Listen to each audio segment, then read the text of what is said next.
A legal battle lasting more than 6 years finally reunites a Raytown boy with his parents. Especially when I was lying in the hospital bed, it just seemed like it was impossible, but things came together and it's just been wonderful. Tonight, a family made whole again, a Fox 4 follow-up that you don't want to miss.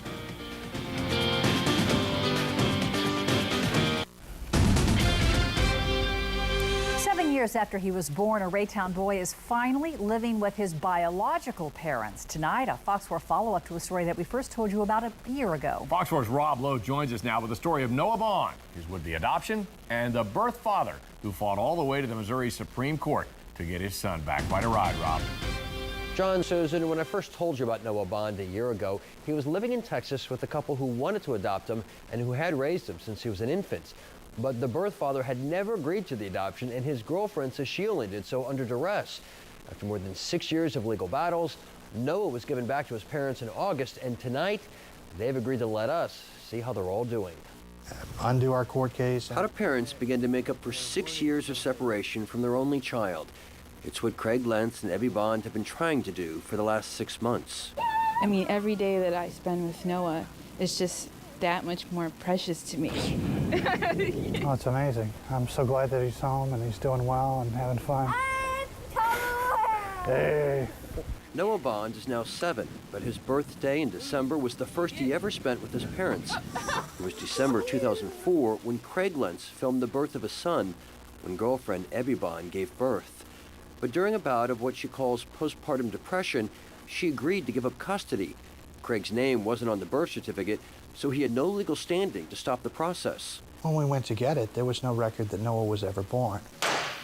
More than 6 years of legal battles followed with Stuart and Megan Taylor, who refused to talk with us the one time we caught up with them outside of court. That somehow the Taylors had changed Noah's birth certificate without ever having an adoption, and that if I died in the accident, there would be no record that Noah was ever born, and he would have just disappeared into Texas, and that would have been that. The accident Craig refers to was a car crash on Highway 350.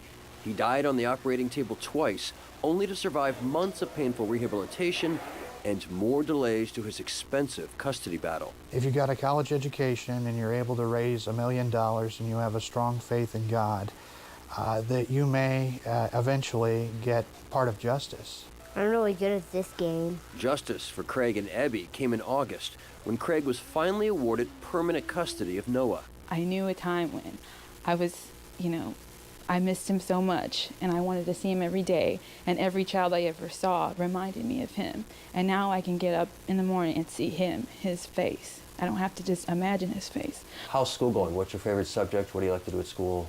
Oh, my favorite subject is lunch, recess, and going back home.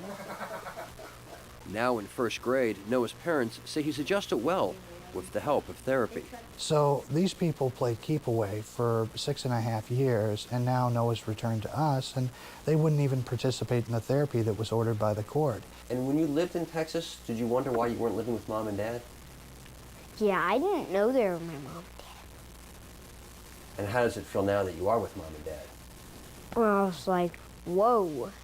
The Taylors left Noah a letter admitting they cut off all contact, writing he needs to attach to Craig and Ebby and the family he will now be a part of. I like living here. I have a lot of fun stuff to play with, like my hex bugs, my car that has a controller.